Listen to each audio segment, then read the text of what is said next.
sports. Another one.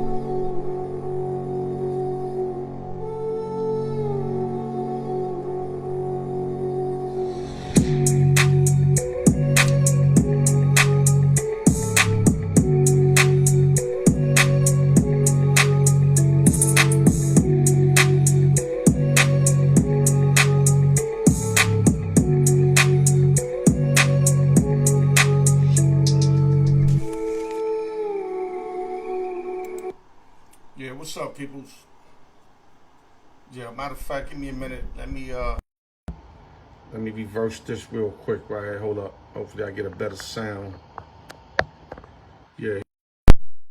Hope everybody's doing good on July 16th on a Tuesday. I want to talk about Skip Bayless and his FS1 situation where, from my understanding, I think it's at September where they're going to break up, and it's going to end his whatever 5-year run over there. The guy did a lot of work. I want to give his pros and cons about it. I know a lot of people right now, if I had to predict from the people that be around my sports show, from the sports shows that I might watch on once in a while, I would say 80% are against Skip Bayless, especially the way he handled that Shannon Sharpe situation. So let's get into it. I want to start by going by Skip's resume first, because I got to give flowers. If flowers is due, got to give them up, and then we gonna nip him on the butt for the shit that he has done. He appeared on The Last Word and the Best Damn Sports Show, period.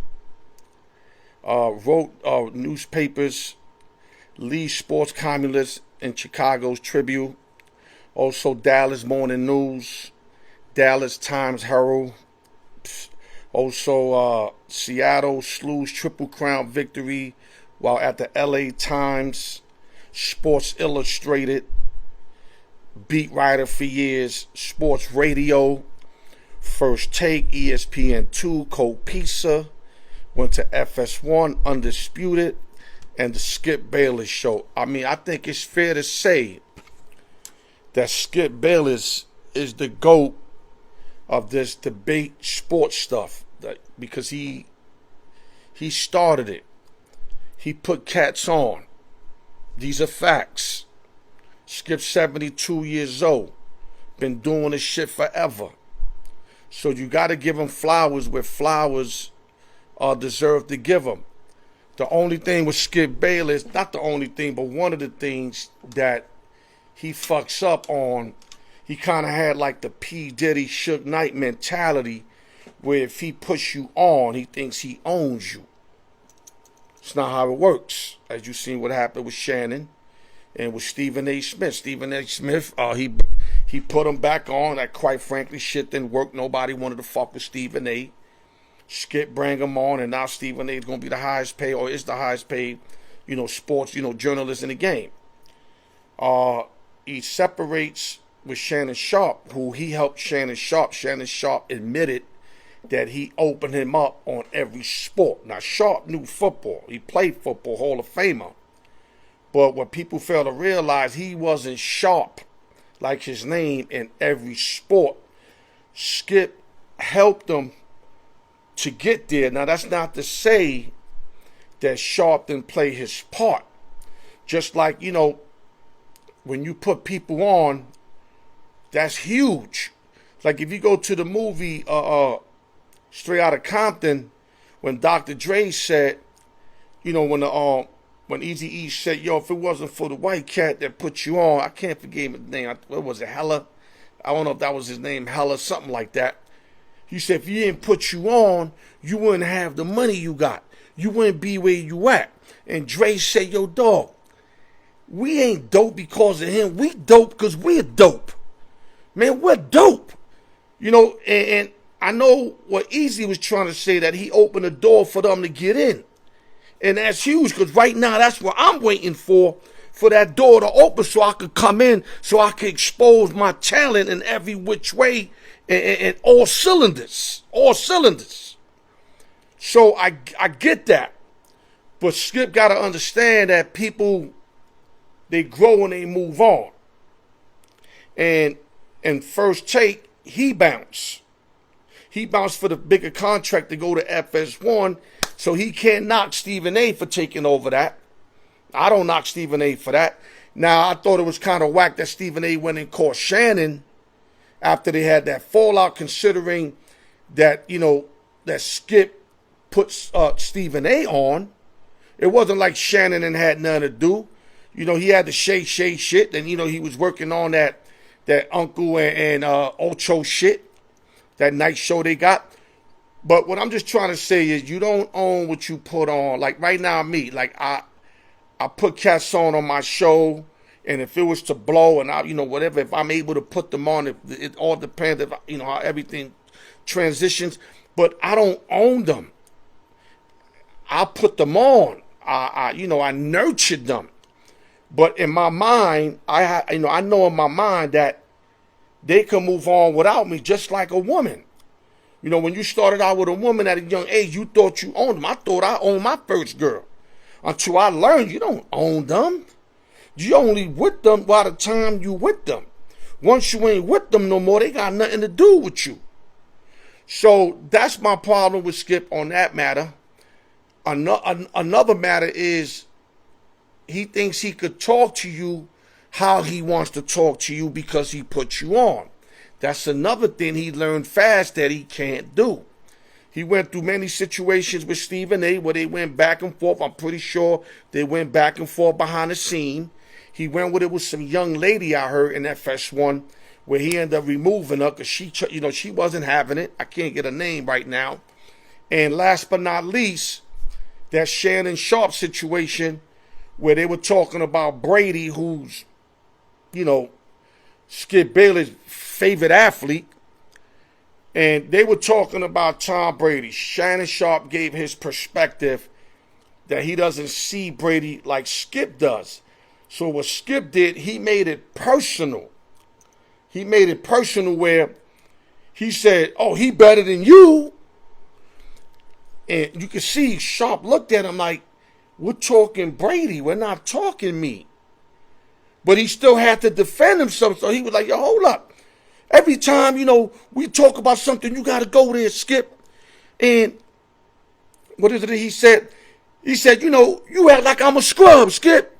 I'm a Hall of Famer, Skip. I'm a Hall of Famer. Skip was like, so what? So what? And he was like, yeah, you got to stop doing that, Skip. And me, for me to come in for Shannon, when Skip said, oh, he played at 45, you retired at 35. Skip, tight ends don't play the 45. Tight ends are always in the middle of the mix. Body breakdown.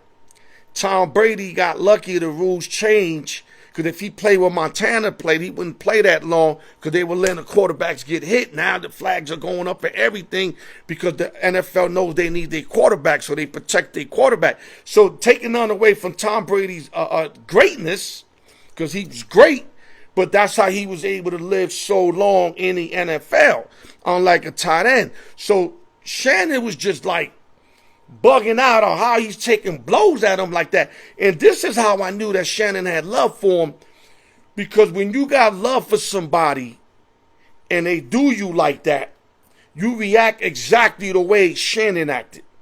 Because I had a situation like that with a so-called cousin where he hit me on some Skip Bayless shit, and I reacted like Shannon, where I felt like, you know, you could hear he was hurt. He wanted to move on him, but he was more hurt than wanting to move on him because he was surprised that he took it there. So I know what that feeling is. I went through some real life shit like that. And I don't fuck with the nigga ever again for going there. And I guarantee you, Sharpe would never fuck with him again. Now, Sharpe gave him his flowers, which I got to applaud to. Let me applaud to that, where he had an interview before he bounced. Now, some could say he did it to save his career, to stay on, so it can make him look good. I'm going to say it was genuine. He said, thank you, Skip. You know, you helped me at a time where I needed you. You show me things and enlighten me things to stuff that I needed to get up on. So he gave Skip his flowers about, sharpening up his skills in other sports, and giving him that opportunity, especially in that platform. So we can't front. Skip looked out. But what Skip messes up is he'll look out, but then he'll shit on you. And that was the problem there. And then now when he took on Keyshawn Johnson, Sherman, I don't know what he was trying to do with all these guys. He was trying to make a comeback, obviously, even bring Lil Wayne back. That was really reaching with Lil Wayne. Not that Lil Wayne ain't a star, but he ain't no sports star. He know a little sports, but he don't know no X and O's. He's more rapper, like Cam and Maysar. Not that, they at his level, they getting better, but they rappers converted sports guys. Whether they play sports first, they not analysts first, they rappers first. Same thing with Lil Wayne. And I get what he was trying to do. He even bring that little comedian in. He was reaching because he was trying to come back and make a comeback on losing Shannon, because I don't think he knew how important Shannon was on that show. He got Shannon fucked up. Shannon kept that show alive, but he didn't know that. He thought it was still all him. And let me give you some numbers. Once Shannon left, FS1 was averaging 45,000 K views with Keyshawn, Paul Pierce. I don't even want to get into Paul Pierce because he can't even get the N-word out of him on a live show. Don't get me wrong, I'm not going to be a hypocrite. I use the N-word a lot, but I'm on a platform where I can utilize it. But if they have me on regular TV, I know I can't use that word, and I will drill that shit in my brain never to use it. He dropped it a few times, but what Skip messed up with these individuals, he tried to make them all like a Shannon Sharpe, but he did not tune them up like he tuned up Shannon. Like, I remember he bring Keyshawn up on a basketball topic. Keyshawn was way out of pocket. Then he had Pierce, I think, on some football shit, if I'm correct. I may be wrong. It might have been Sherman on some other shit. But I know he tried to take them out of their natural sport, and it was not popping, dog. So all that shit backfire on Skip Bayless. And it's sad because a guy that basically is the GOAT out of debate shit. He started all that debate shit with the cold piece of shit, the First Take shit. Then he did the Undisputed when he graduated from First Take. It's sad that a lot of people are going to remember him for his departure instead of celebrating all the good work that he put out. See, I'm going to take a different road. I'm going to take the road where I want to celebrate Skip somewhat. Now, yes, I'm going to knock him for what he did. He ain't getting away for that. But Skip did too many good things to just be, knocking him for the bad things. That's real talk, man. And he was competing with First Take. So if FS1's doing 45K and First Take's doing 450,000 views, 500,000 views, that's an issue. Especially with them giving him the right to get whoever he wanted on the show as far as, the guests. And he got everybody that he wanted. He brought Keyshawn on, Sherman on. And another thing, it was confusing. I think Cam said this, where you didn't know who was the main nigga. I'm going to use the word nigga because I could do it on my show. Usually, like in Cam's show, Cam's the man. First Take, Stephen A's the man. Colin Coward's the man. You would think Undisputed was Skip Bayless was the man, but Sherman was there trying to be the man. Keyshawn Johnson was trying to overtalk, bro.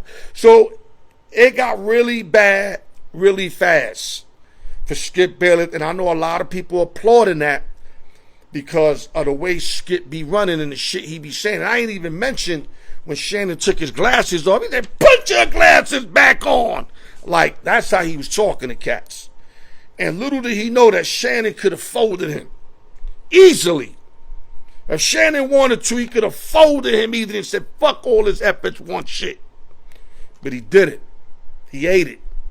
He ate it. He made up his mind. He was out. I don't think he had an agenda to go to First Take or none of that. I think he was more hurt. The guy that kind of got at him and got him to where he needed to be. Not that he didn't put in the hard work, because Shannon put in hard work. And don't get that fucked up. But Shannon's a good dude. And I'm not really a big fan of Shannon's sports talk, but I'm a big fan of Shannon Sharpe himself. Like LeBron James. I love LeBron James as a person more than a basketball player, even though he's a great basketball player, if that makes sense. I love Jordan as a basketball player more than a person, if that makes sense. So like I said, man, at the end of the day, man, you know, Skip been doing this shit 35, 50 years. But he didn't treat the people like he was supposed to. He had all the power in the world, and the power got to him. It got to him, where he started talking to cat. Then there was times he tried to talk sideways to Sherman. Sherman checked him. He tried that with Keyshawn. Keyshawn checked him. You know, you can't talk to everybody like that and get over with it. You just can't. That thug talk shit, you know, like that power talk, like, you know, I run this shit, so I'm going to say what I want. Can't do that, fam. That's what led to your departure and to this here. Now, I don't know if there's life after this for Skip Bayless. At 72, he still looks good. He looks strong. I'm pretty sure he can find work elsewhere, but I doubt it if he wants to be underneath anybody. It's hard to be underneath anybody when you created the power that he created, you know, in a First Take and an FS1. Now, I got a feeling somebody with money's going to come at him, and I think he's going to give it one more run on a new platform. That's just my opinion, because I know how Skip is. Skip would die who he is. And that's one thing I respect about Skip that a lot of people don't. When Skip says something, he stays behind it 1,000%. Now, I love that about him because it shows he's real to and committed to his word. But what I don't like about it is if you got 5 people in the room, right? Let me make you an example. Especially me. I'm going to use me, for example. If 5 people told me, yo, Al, you was talking down on him, bro. And I'm like, no, I wasn't, man. I was just making my case. Al. I'm your man, Al. You was screaming on him. And each of the other 4 people said, Al. That's what it looked like. I'm the type, I could pivot off of that and be like, you know what? All of y'all majority rules. I go by majority rules. Especially if I'm not 1,000%. Now, if I'm 1,000%, you ain't going to change my mind. But a lot of times you're not 1,000%. You can't be. I'm going to move on that, and then I'm going to apologize to the person and be like, listen, I didn't feel that way, but they told me to look like that, so I'm apologizing. Skip would never do that. Skip would go to his grave before he make an adjustment like that. So you can either love him or hate him for that. What I like about him, he sticks behind his word. What I don't like about him, you would think after majority rules that he would flip his mindset, but he doesn't. And he loves the Dallas Cowboys. He made a life off the Dallas Cowboys on air. Tom Brady and trolling LeBron James. He made a living off these 3 things right here. These 3 things. 'Cause to him, Tom Brady was the greatest. You can't tell him otherwise. Dallas Cowboys are going to win the championship every year. I mean, that's my team. Maybe I like him because of that too. But, you know, and LeBron James, I agree that, you know, he ain't the greatest, but he was kind of doing LeBron James in a little hard too. You know what I mean? Like, it's one thing to say he ain't the best. I get that. But it felt like he never gave LeBron James props. That's what it felt like. And he took, you know, he was proud to do that. And that's why, like I said, a lot of people don't like it. Now, people could say racist, right? And I heard that used, and I don't want to get into that because that's a whole other topic. But he put more brothers on than anybody I know. Think about it. Stephen A. Smith, Shannon Sharpe. Not that he put them on in the sports world, but he put them on with him, which he had the biggest platform on a couple of occasions. Then on FS1, being right there, you know, with First Take, where Shannon was there, you know, right after Shannon left, they didn't fall off yet, Keyshawn, Sherman. Now, a lot of people going to say, yeah, Al, but he did that so he could stay on a level of competing more than putting them on. Okay, I'll give you that. The last one, putting them 3 brothers on with Paul Pierce, I'll give you that. That was to try to keep the show up. I'll give you that. But what you gonna call the Stephen A. Smith one? Or the Shannon Sharpe one? Now, me personally, I know why he did it, because he knew these 2 individuals can lift them to another level. But he didn't need them. He was already top of the line. But he knew, he was smart enough to know that these are the guys he needs to get to the next level. But he still put cats on. He could have put anybody on. So you got to give him respect for that. I'm not going to say he got what he deserved. I don't wish bad on people like that. But all I can say is God dealt with him. So if this is what the hand that God dealt him, then that he has to live with that. Because I'm not God. Oh, I could give my opinion, but I'm not really supposed to be judging, but I could give my opinion. And my opinion is, I think he did a lot good for the brothers than bad to call him a racist. I don't think he's a racist. I think he just, when he brings you in, he feels like he owns you. That's my knock with him. And he never admits when he's wrong. Never admits when he's wrong. And yes, he dissed a lot of basketball players hard. Like, took it to like extra levels with it. And Stephen A. Smith took a lot of that from him. And we're not, you know, we get on Stephen A. Matter of fact, I'm going to touch up on Stephen A. a little. I was going to make this all Skip Bayless. But even Stephen A. Smith, with me, oh, man. Let me pivot. Stephen A. Smith. You said that OJ was saying he wasn't black, right? Remember that OJ, I'm not black. You throwing that out there. You said he only became black when we needed the black people, when, you know, he needed the black people to support him, right? That's what you said. So if you so much for the brothers, why you only hang brothers then? Let's talk about it. Why are you always hanging brothers? Since you so much for the brothers. Phase on, ate your ass up. What kind of black do are you? What kind? Talk to us, dog. How you knocking another man situation about what race he is when you knock the race more than anybody I know? I ain't never really hear you get on no white cat. No disrespect. You always get on brothers. And then you killed it with the OJ shit. And another thing that kills me about you, dog, you put yourself out there all the time. You always out of pocket, my nigga. Then when motherfuckers check you, like Willie D and Phase On, now you wanna like get back at them and justify your situation. Yo, dog, this is something totally different, but it's an example. It's some New York shit that we do. If I slap my woman, I'm wrong.